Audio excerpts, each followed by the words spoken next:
All calories are equal. Myth or true? Part of me wants to say it's true, but I also know like it's not. In terms of carb v carb, carb has sugar, carb also has sugar. I think it's generally gonna do the same damage, but there's nutrients in this, food dye in this. So they're not equal in terms of health, but in terms of calories, they are equal. Like this is 110 calories of Sour Patch, 110 calorie apple.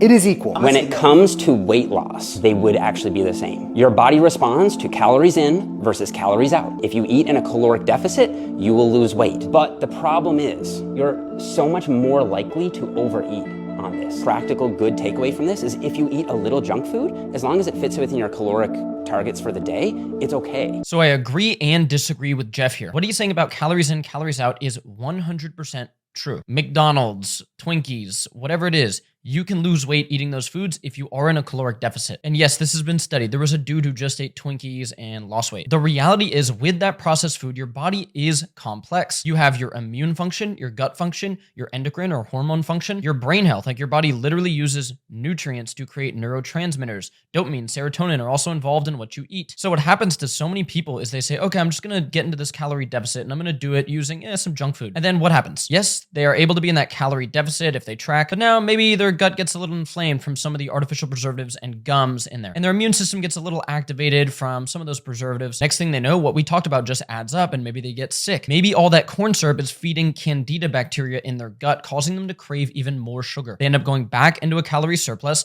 and they end up gaining weight again. When your body eats real food, instead, it functions better. It functions more optimally. If you instead make a burger in a bowl, so you're having some grass-fed ground beef, you're cooking it in healthy fats, you're putting that over some real veggies, your gut isn't getting inflamed by these artificial preservatives and gums, and you eat that meal and now you're not hungry an hour or two later, your immune system isn't flaring up, so you don't feel run down, so now you're able to go on more walks, go to the gym, burn more calories. That is the way to do this. I'm not really a fan of this 80-20 rule. Try to go 30 days without eating junk food. See how you feel. Let me know your thoughts on this. Do you still eat some junk food? Have you ever tried a calorie deficit? Let me know below.